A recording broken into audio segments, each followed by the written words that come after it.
Paper breaker 1-9, can I get a radio check? Pretty quiet out here on channel 19. Well, there's a plain white rapper taking pictures at the state line. Hit the jake brake quick, we ain't paying no fines. The driver swing into the interstate, body shop south at exit 5. Building trucking ain't the same as it was. We're the last of our kind. Welcome to the Channel 19 Experience Trucker Podcast. I'm your host, Tony. It is episode number 2. Welcome back if you've been in the jump seat for a while. Well, a while being 1 week. Or you just plain old welcome if this is your first time joining the show. Please like, follow, subscribe, comment, reach out to us, give us your feedback, set up a time to tell us your story. This week, I've added iHeartRadio to the platforms we're on. You're welcome, Mom. I know that's her podcast platform of choice, so when your mom asks you to do something, you do it. And also Amazon Audible was added this week as well. I forgot to mention in the first one, the podcast is intended to be weekly, so we're going to release every Sunday. If it's a good week, we'll get there early and get this delivered to you. Our drop dead time is planned to be 8 a.m. on Monday, so we'll get that out to you so you can kick off your week with a new episode. We're still working on refining the structure of the program here, so I appreciate all the feedback people have given me so far. It's fantastic to have that level of interactivity. In this week's episode, we're going to cover some industry stuff here in the pre-trip inspection, and then we're going to talk about the other half of my family trucking journey, which is the women of trucking. I've got a really enjoyable interview with Michelle, aka MJ Love Johnson, on social media, and we'll wrap up the show with a post-trip can talk about our partners. So let's jump into the pre-trip inspection. Safety first, let's talk about this one.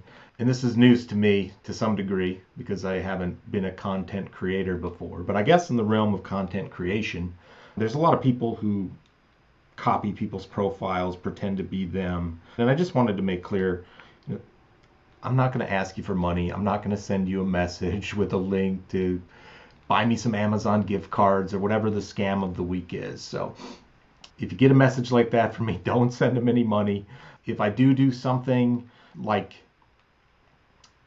the post that I made with Truckers Final Mile this week, sharing a fundraiser that somebody had posted,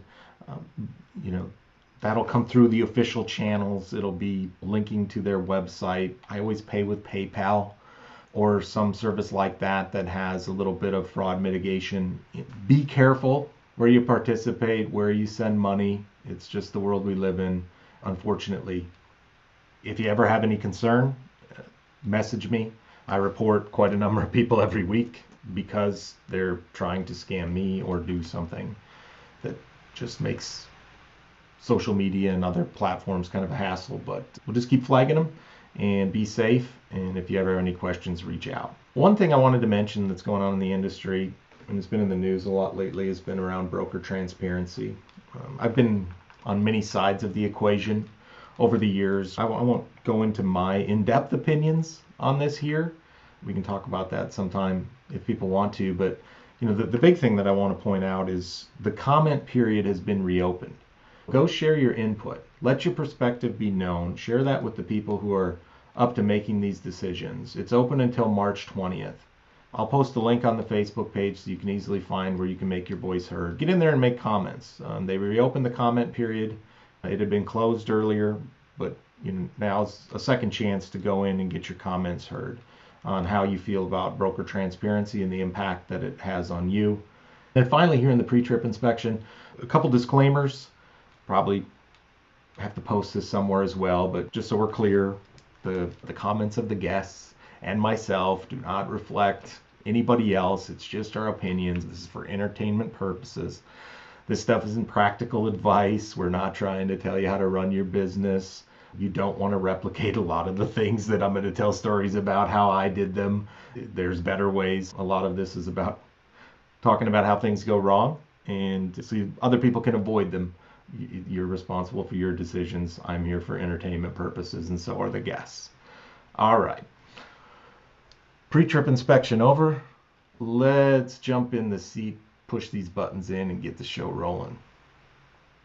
On the first episode, Danger Dave and I, a couple country boys from Minnesota, did all the talking. Right. This episode, we're going to come at this from a different lens into trucking, which is our women counterparts. I've got a bunch of women in my family who've been in the trucking industry for a long time. I shared last week about my stepfather's influence on my career in trucking, but there's a lot of women in my life in trucking also. And it really starts with my mom. My mom got involved in trucking when I was young. She met a trucker and married a trucker. And at the time, he was running a lot of agricultural products regionally, locally with some straight trucks, regionally with some semis. So they had drivers as well. And back then, we're talking about early 80s, it was a lot more paperwork at the time. And when I mean paperwork, I mean mailing things in, receiving things after long waiting periods, permits, licenses, single state registrations, fuel taxes. Back in the day when you had a whole bumper full of license plates, and on the side of your cab was not one nice shiny sticker a year for your IFTA. You had all kinds of states. Every state did it a little bit differently. And so depending on where you operated or wanted to be prepared to operate, you had to go through a whole circus of regulations, and it was all done by paper. You mailed them stuff, they mailed you stuff back. If it wasn't right, you mailed it in again.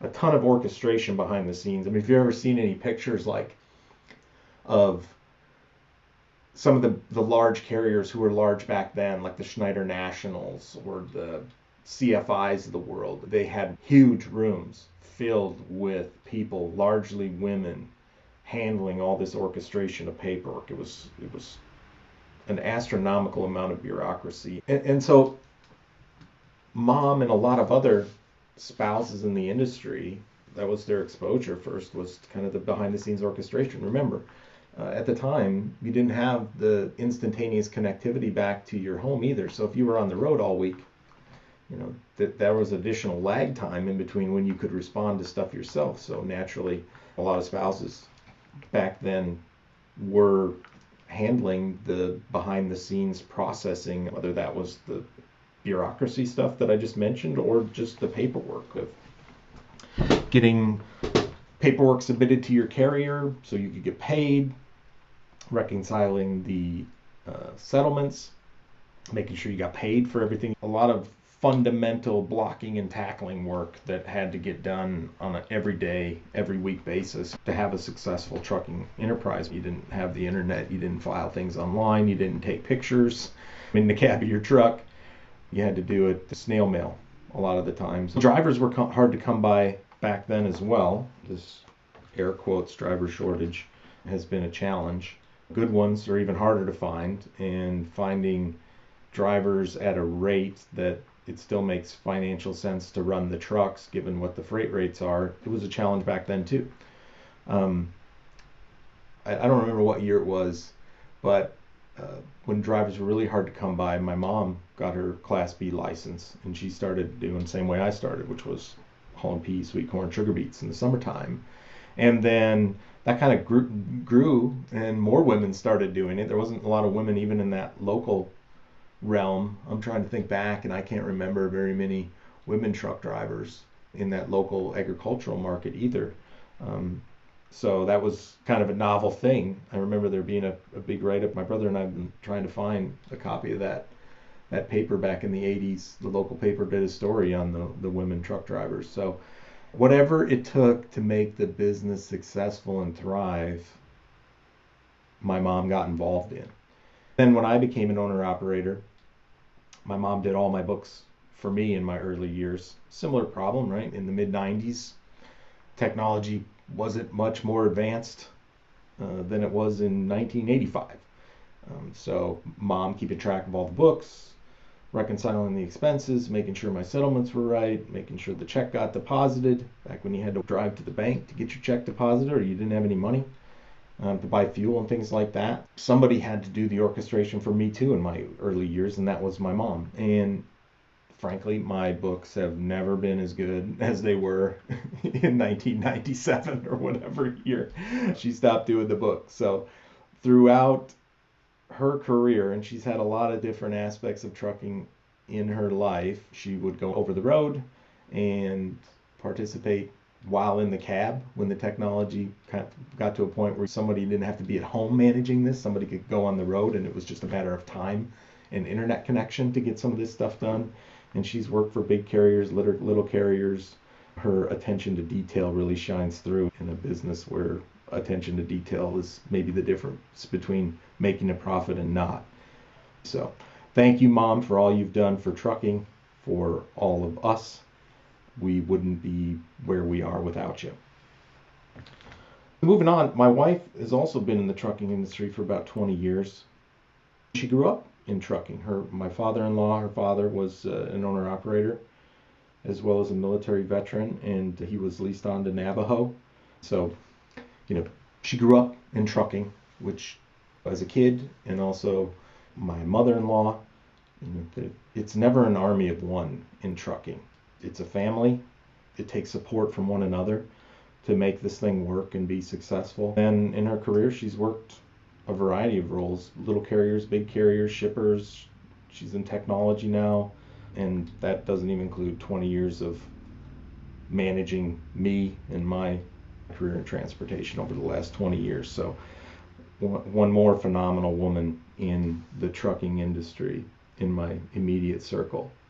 And then when I think about expanding that circle a little bit, and all the women in trucking in my life and in my career, thinking about this episode, it really made me think a lot about how big that sphere really is. From women who I've worked for in various roles, that they've been in leadership positions, and the amazing experience I've had with them, learning from them, and then also the women who I've worked alongside, or the women who have worked for me, either working on a trucking company or driving one of my trucks.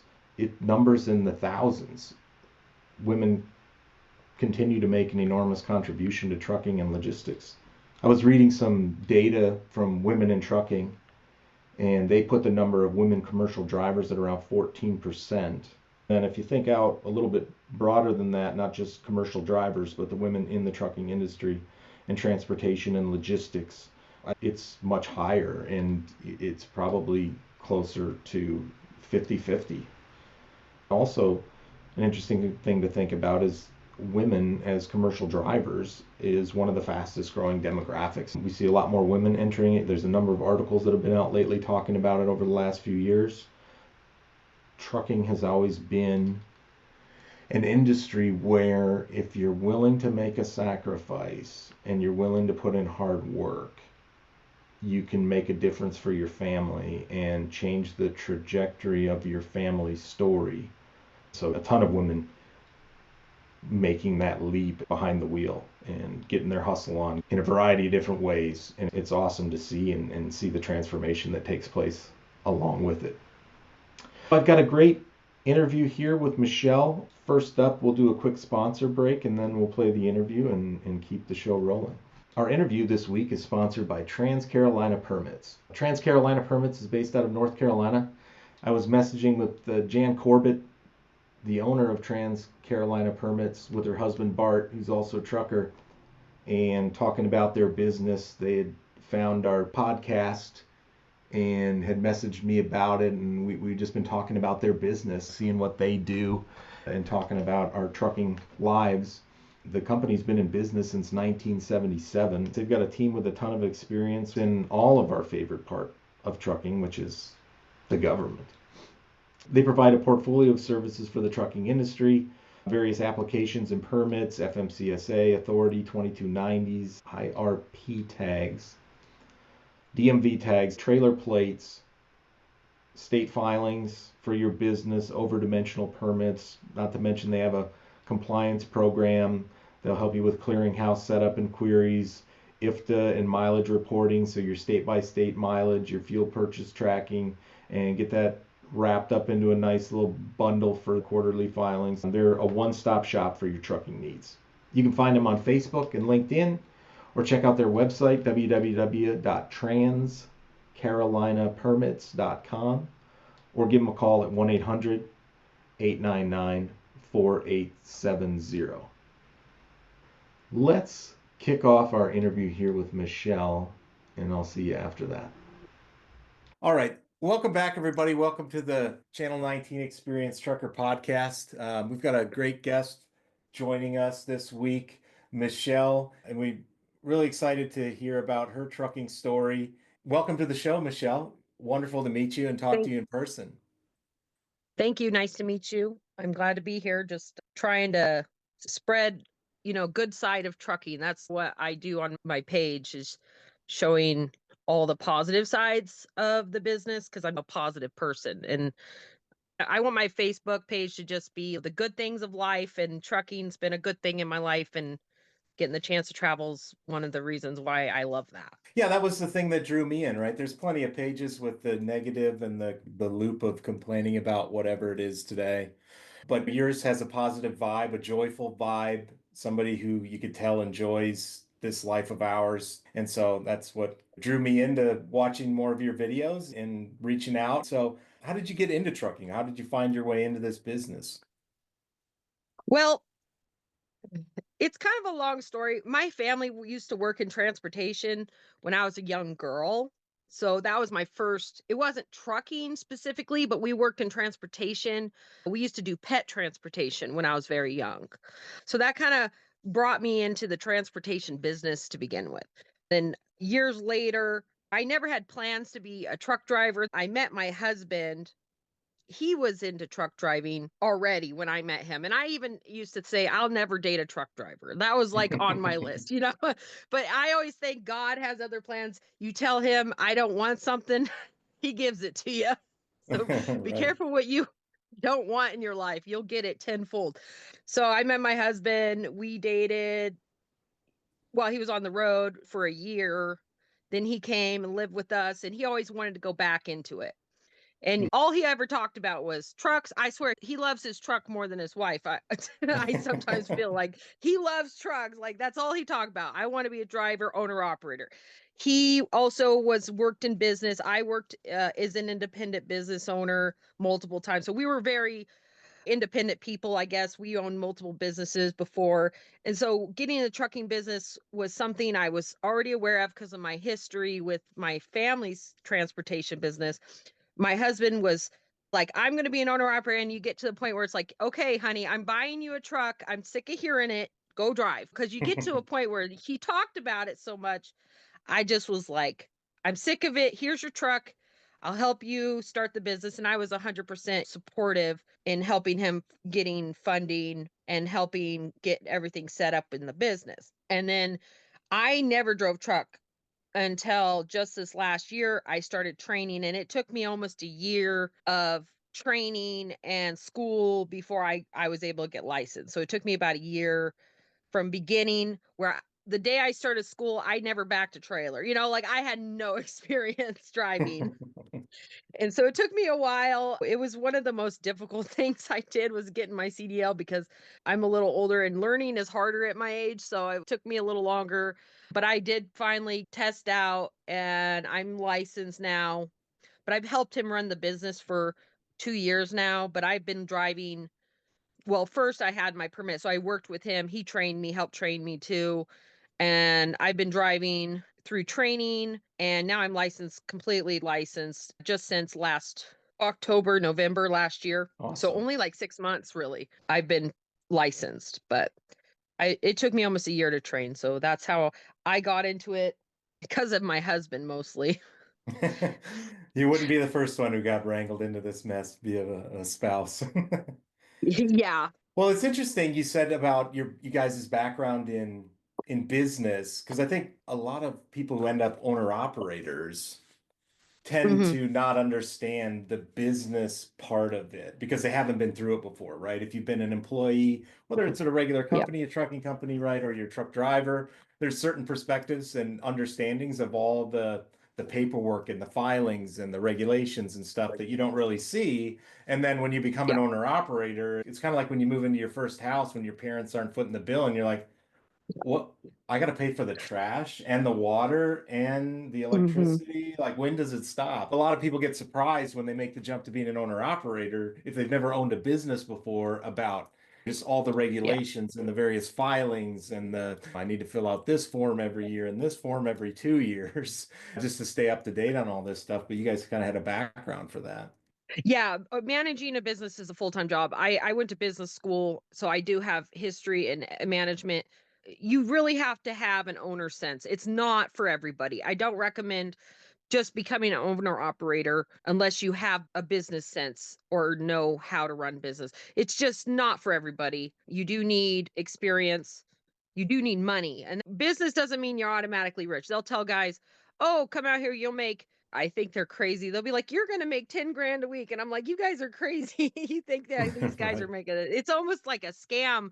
I think they'll tell guys to come out and they'll be like, "Be an owner operator, you'll make 10,000 a week." No, I think that's not a true statement. You might gross that, but people don't understand what the difference between gross and profit are a Right. lot of times in business. So, yeah, I Yeah. could say I make $20,000 a month anywhere. I could say that, but that's a you're looking at a gross statement, not a actual profit statement. Yeah, and There's then a there's the difference. months you gross 20, but you spend 22, Yeah, and whether I it's spend, license I plates due or spend maintenance or whatever. Yeah, and I know the numbers because I run real numbers. Like I can gross 22,000 a month as a team right now. That's just on average.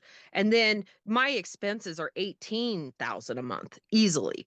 Your profits anywhere from 4 to 10 grand if you're lucky. And that's a team. If you're running single, it's less than that. I feel like as an owner, I don't make more money as a company driver. I probably make less at times, but I have more freedom. And that's really why I'm an owner, not because of the money. Do not go to be an owner because you think you're going to make a lot of money. You should do it because you want the freedom that being an owner offers you and Yeah. the value you gain from that. That's really the benefit of being an owner operator. Yeah, and understanding the trade-offs you make to get that benefit, right? Which means you're getting Yes. the business side of it, you have to run well and nobody compensates you for your time doing business stuff. Yeah, and That's it's your very expensive. donation. I pay for tax consultants, I pay quarterlies, I pay yearly licenses, maintenance. I'm spending at least I budget about 500 a month just for maintenance and that's on the low end. So that's what we've been doing now for 2 years. We really like the traveling part. So I love trucking because I like to do photography and I like freedom. I think freedom is worth more than money. Anyone who doesn't believe that is stuck in a 9 to 5. Like freedom is to me worth more than every dollar. Like I'm not rich, but I have the freedom to work when I want, travel where I want, and be with my husband, and that freedom to be with my family, see the world, and get paid to do it. So I guess that's a plus. So those are all the perks of being an owner operator. Like we do a lot of family adventures when we're on the road. That's something I like to post online. I've been places I've never been. We really like Florida. We go there often because it's so nice. We kind of got a lane we like to run. We run west to east, from northwest to south. We go down like from Washington to Florida and then Florida back to Washington, Oregon. So that's been a lane we've really liked to run. It's a lane not a lot of people want to run because it is such a long haul. Right. We're comfortable running that lane and it's been very successful for us running.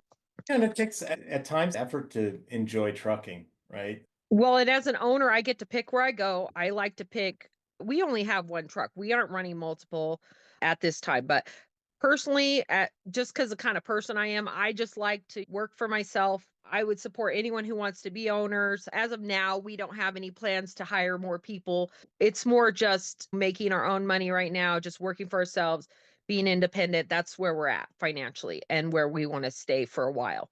The fact, like, trucking has offered me a lot of beautiful scenery views. Like, we were just on the beach a week ago in Florida. We found parking over in Hobbs Sound, Florida, and that we were able to find a really good spot to park. We had to hike about 2 miles, all easy walk. We were able to stay on the beach for 2 days. Really good experience. something I wouldn't get here in Oregon because we don't live anywhere near the beach. And that was one of our highlights of trucking. We also were able to go to Disney World in Florida. That was a lot of fun. And we have another trip planned over the summer. We'd like to go to SeaWorld in Florida too. So we kind Mhm. of just spread them out every few months. We try to plan something as a family. We use apps like for Truck Parking Club is a really good one for parking. You do have to pay for that, but we also use Trucker Path a lot for good parking locations. That's always a difficulty as a trucker. Finding parking is the hardest part. Sometimes that is necessary just for safety concerns as well. I would rather pay for a safe parking than to have break-ins. So we've seen people break into trucks multiple times since we've been on the road. It's very dangerous if you're not in a good spot. Like you have to be careful where you go. We were in Philadelphia and we watched organized gangs breaking into guys' trucks while they were sleeping right next to the guard shacks in the middle of the night. They aren't scared in certain areas. The other thing is the weather. We like to try to travel out of the bad weather because the snow and the ice is so dangerous to drive on. We really watch our routes on what the weather's going to be like before we take load. The risks of going to a place like if you were to go to Pennsylvania in the winter, you could get stuck there for a whole week if they shut down the roads. And just then you lose money. So tell me a little bit more. I didn't go to truck driving school. I probably should have. There's probably a bunch of witnesses who would say I probably should have went to school instead of learning on the road. But like, Uh-huh. what was truck driving school? Like, how long did it take? And how do you feel about the The truck experience? driving school, I went to Baker Tech Institute here in Oregon. It was about 80 miles from my home. So the big thing they did, they had an electronic machine. They taught me. So I am trained at to with 10 speed. So I did train on a manual 10 speed. And then we got to drive around Baker City, which is really beautiful. If you ever been to Oregon, Oregon's a beautiful place to train. I I didn't get along well with my trainer. Him and I didn't like see eye to eye. So I struggle with some of the training with the backing skills. So I had to retest. Fortunately, my husband's very patient. I did pass my second test, but overall, the school was helpful as far as getting trained completely on local driving, driving in the city, watching your turns, learning the 10 speed where I got really good at it. I felt very comfortable driving a manual. And then backing, I had to go further training with that. That's just because when I started, I had like no experience. It just learning to back a 53-foot trailer was a brand new experience for me. Some people like if they did it when they're younger, I walked in, never had done it, and it just was difficult for me. And I still, even to this day, like I'm very nervous when I back my trailer. I get out a lot and look, and I make sure to have a spotter if I need one at times. And that's just something that I'm new at it and I'm learning and I'm getting better every day. So it was one of the hardest things I had to learn. I also had to get corrective lenses because before I drove truck, I didn't need glasses. But then when I went to do my test, I was having vision issues with backing just the distance. So I had to get glasses, and then that made it a lot easier. So now I wear glasses, which is helpful, especially when you're driving a big truck. But I really liked school. I loved working with the students. They were always very nice. It was a small school. I worked with 5 people. I was the only girl in the group. And I know a lot of girls don't do this. It is it's still a man's world, I think, with trucking. But yeah, you got to be tough, girl, if you're going to be a truck driver, because it is kind of a tough industry. So, what kind of things do you all haul? Well, we specifically haul reefer, food, and we specialize in reefer freight. And we haul up to 80,000. We don't do heavy haul, but when you're 80,000 pounds, it takes a while to stop. And that's what we specialize in. We do a lot of like potatoes out of Idaho or apples out of Washington, those kind of loads. A lot of frozen loads. I really like hauling frozen loads. They're always easy. We've also hauled chemical loads. So we do more than just food, but we've also hauled other types of stuff as well. But majority of what we haul is frozen and refrigerated reefer loads. Well, you bring up an interesting point. One of the main topics of this week's podcast is about women in trucking. What's been your experience? What's it like to be a woman in trucking? Um, I I don't know. I just I love to work and I'm a hardworking woman. I've had a lot of different careers. As a woman in trucking, I think it's really nice being a woman in trucking because I feel like people are more patient with me.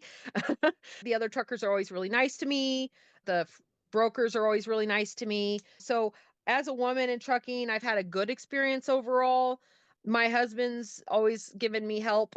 He's always very helpful and helped me out when I struggle. So, I think there are benefits to being a woman. I'm not doing anything less than what the men are doing, though. So, it is, you have to like there to get outside. It's always cold. So I'm doing the same stuff all the guys are doing, but I've had a good experience overall. So like the guys are always really nice and I've enjoyed it. I like the freedom. I like doing a lot of photography when I'm on the road. I work night shift. I think that's where I shine. My husband likes morning. He does a lot of the morning stuff. I don't like waking up early. So I work nights, he does days, and I do the late night driving because I like to have the freedom of the road. It's quiet, less traffic. I don't want to deal with the traffic. And that's one thing I kind of specialize in is working the evening shifts. People are always really nice on the CB to a woman. The guys, they kind of cuss each other out a lot, but they're always pretty nice to me if I'm on the CB, which is always a good experience. As a woman in trucking, I recommend it to, women, but women who want to have adventure. Like you really have to, it's a lifestyle, not a job. It's not like any other job I've had where you work 9 to 5, Monday through Friday. No, it's a lifestyle. When I go out, I say it's trucking time is adventure time. That's how I describe it. It's really, as a woman, more stable. It's not like a home life. It's adventure life. So if you're not into really traveling, roughing it, I say it's a little bit of roughneck. You have to be a little bit of a roughneck. You can't always take your shower every day because you're not going to always have access to those things. You got to be a little roughneck around the edge. But overall, it's comfortable. The truck's always nice. I love living in the truck. I cook everything you can imagine in my truck. That's something I specialize in is cooking. I have a crock pot, an air fryer, and a microwave, and that's how I do all my cooking. I can cook anything in my truck. So we always eat really well, and that's always a plus. So that's as a woman in my truck, that's what I do a lot is cooking. Like we make a turkey in the crock pot for Thanksgiving because we got stuck on the road, and that's trucking for you. You get stuck on the Right. for holidays.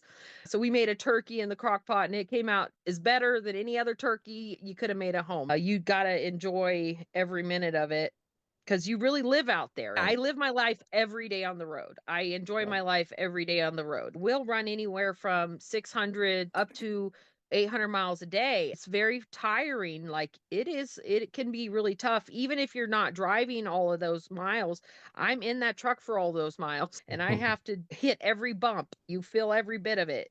And that's why I try to shut down every night too. We don't like to run 24 hours a day, even with team runs. We usually try to shut down for a minimum of 4 to 5 hours just so we get a good night's rest. And that makes a big difference. I'm glad you brought up your turkey because I saw that post and I was going to ask you about it, how it turned out. I never dreamed of cooking a turkey in the truck.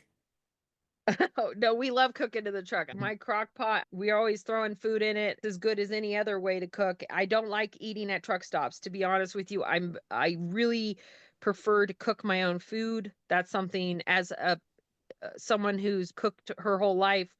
I like to eat well. I don't like eating fast food much at all. So I cook almost every meal in our truck.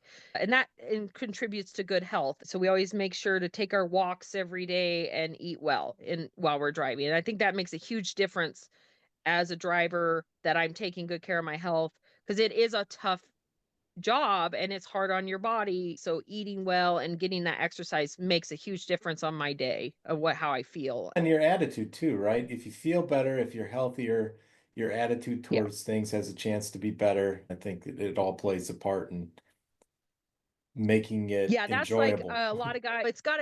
Trucking's got a bad stigma for being unhealthy, but I tell you what, I work really hard and I feel like I'm very healthy when I'm moving very more active on the road than I am at a lot of jobs or when I'm home because I'm walking in and out of the truck stop.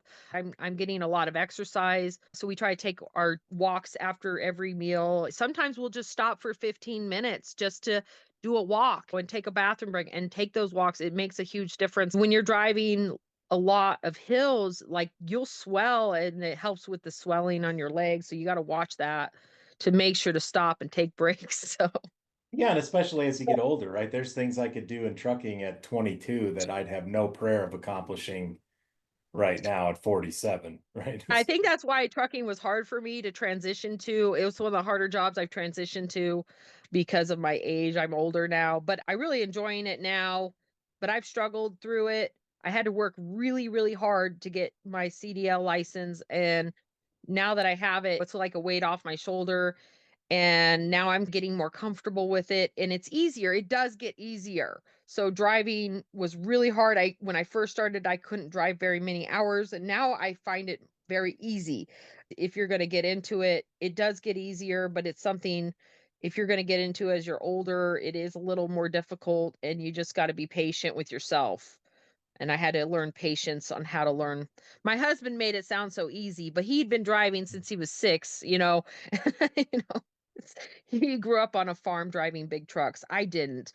And when he made it sound, oh, it's just so easy to get a CDL, it's the easiest thing you ever do. I disagreed with him on that because I did not have that experience he had, but he's made it easy as he could for me. And even to this day, I say to him, I can't believe I'm a trucker. I don't believe it some days. Yeah, there's definitely a game shape or game ready level of your body and your mind and being able to do this.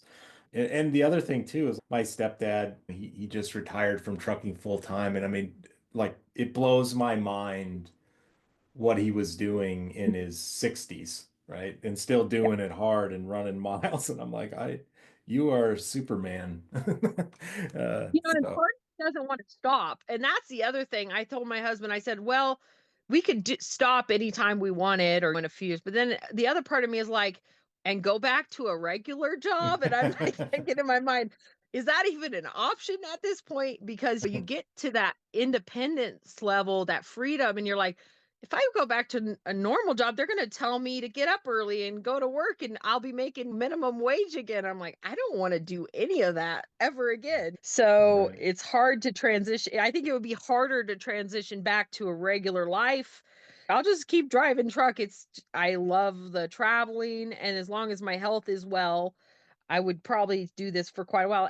Those regular jobs, they'll be waiting for me when I'm ready to retire. They'll be there waiting for me. So I might as well enjoy the adventure and the travel while I can. Life's so short and that's why one thing I like to show the good side. We're really lucky to live in a place where we could have the freedom to own a business. I love living in this country. We've owned multiple businesses and been very successful and so has my other family members. The fact that I could open a business and I didn't even spend that much to open my trucking business. We were able to get into and open our own business for less than I think I spent like $10,000 startup just to get in and operational. The freedom and then we've been very successful too ever since. So we're really lucky to live in a country where we have that freedom and the open road, and we do follow all the regulations and the state has helped us. I always feel like the state gets a bad rap. The state of Oregon, they made sure we're legal and we're safe.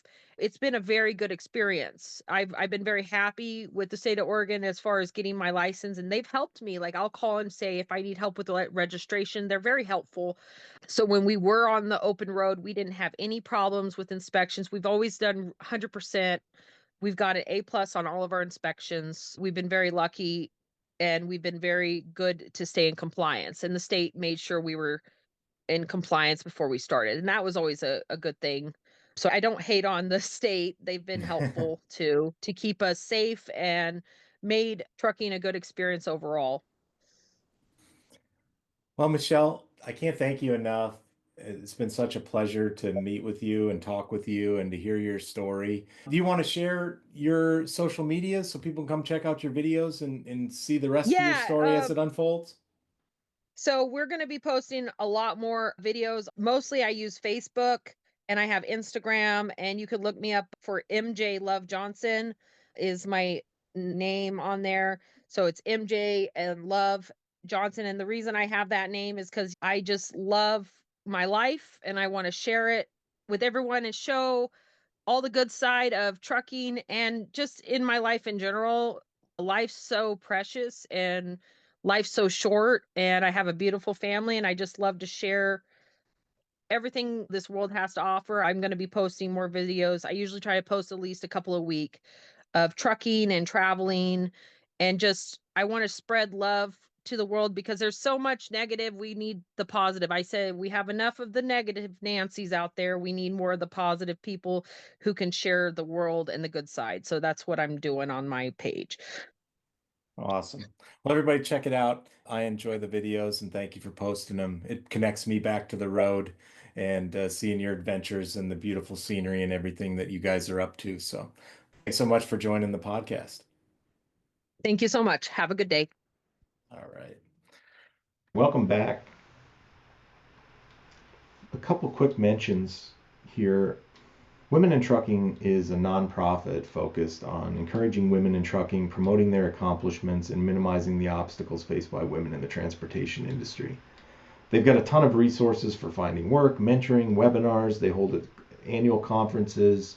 They're an amazing resource to have and utilize. You can find them on all the social medias. Their website is womenintrucking.org. They also have a weekly show on Sirius XM Radio channel 146. So take a look at their website. They've got a ton of information on their website, a ton of resources. They're working for the betterment of women in the transportation industry, and just an absolute key to the success of women in trucking. Also, I mentioned it earlier, but I'll mention it again, Truckers Final Mile. They're a nonprofit organization as well, veteran owned, and they help ensure that if a death of a truck driver happens on the road and somebody needs help getting the driver's remains back home for a proper burial, they step in and help make sure that happens. Fantastic organization. If you have the resources and it's in your heart to donate, please have a look at their website, truckersfinalmile.org. Women have always made a big impact in trucking. Of course, it continues to evolve. Right? When I started out, a lot of women were behind the scenes roles. But it's always been a changing situation for women, and they've had some amazing trailblazers and people who have followed that lead, chasing their dream along with the rest of us in transportation. I posted a couple days ago about the founder of Martin Leasing, which is now Martin Transportation Systems, MTS, out of Michigan. Started by Minnie Martin back in the 70s, and she built that company from the ground up with her family. Really an amazing story, especially in that era. I didn't know the story before it was posted on a different group, and I shared it with our group because it's a tremendous story, right? To be able to have that career accomplishment, no matter what your background is. A lot of us have aspired to and know how hard it is to get to that level in trucking. Also, earlier, I had posted an article about Aaron Barrick. Aaron's the fourth generation Barrick, working on taking over the family business, Barrick Enterprises, out of Illinois. She's got an MBA and is now working on her mechanical skills, but everything in the business, from accounting to driving, she contributes to it all, and really is a shining light of the future of the trucking industry when you see a young person, a young woman, so deeply involved in carrying on a family legacy that's almost a century long. So what was once a rarity is now much more common, with women in leadership roles, ownership roles in large fleets, small fleets. That's not including the thousands of other women making an impact in trucking, the content creators, the authors of books. There are women leading the charge in all aspects of regulatory affairs, industry affairs, and you really see that in an organization like Women in Trucking when you see the names and the roles that they have participated in. If you look at the women that they honor in their various awards and the contributions they make, it's really a phenomenal list of achievements.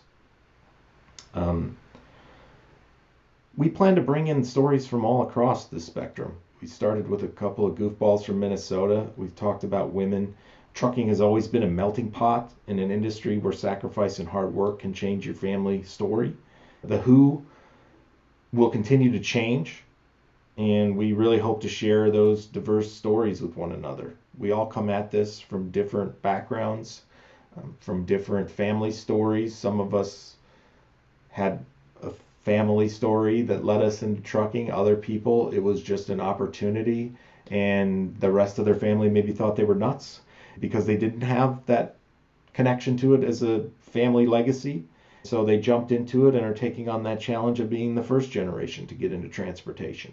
Whether that's here in the United States, North America, or our trucking brothers and sisters around the world. I've been making some fun contacts with folks in Europe, Australia, New Zealand, and we'll expand to other places too, because it doesn't matter where in the world you're at, a trucking story is a trucking story, and let's share those with one another and learn from them and expand our perspectives. Wrap up with my final two sponsors. True TMS, I mentioned them last week. They're a TMS company, transportation management system, specializing in tanker and liquid businesses. It got me thinking about some of my early days in having multiple trucks in the 90s, and I remember my first discovery of Excel spreadsheets. I'd been writing everything by pencil on gridded paper or those green lined accounting ledgers. And then I got a hold of an Excel spreadsheet, and I was like, wow, this is amazing. I can enter all this data into these rows, and then I can print them all off and tape them together so I can have a really big spreadsheet laying on the floor and try to understand my business that way. I've had the opportunity over the years to consult and go work with hundreds of different companies, little ones, small ones. There's better ways to do things than Excel or Google Sheets, folks, and they really bring you a lot of value when it comes to expediting some of the processes that are painful in your business. If you're looking for a TMS, especially if you're a liquid hauler, take a look at what they've got to offer and see if it's a fit for you. And of course, it's still tax season, a little under 2 months to go. If you haven't started working on your taxes, give Tax Mommy Jackie a call. I'll post her info on our social media page, but she's got a CDL. She's got a hazmat endorsement, and she's a certified tax preparer by the IRS as well. So she understands trucking. She can put that together with an understanding of the tax code and make sure that you guys get all of what you're due or minimize what you owe if you're looking for someone to help you with your taxes this year. So wrapping up the post-trip inspection, like, follow, subscribe, share. Send us your comments, send us your feedback. It's been a humbling experience in this first week with all the feedback, the likes, the shares, the conversations that have sprung up just in 1 week of doing this. It really touches my heart to get to know so many more of you and continue this journey together. Thank you for all you've done as far as sharing, helping, supporting Truckers Final Mile in the little fundraiser that was on their page. There's a tremendous power in community, and we can accomplish a lot of things together. So be kind to one another, and thanks for listening. We'll see you next week. I got a new tagline. I'll talk more about it in an upcoming podcast, but I'll wrap up with we've got work to do. So get after it, everyone. Be safe, and we'll see you next week. Thanks for listening.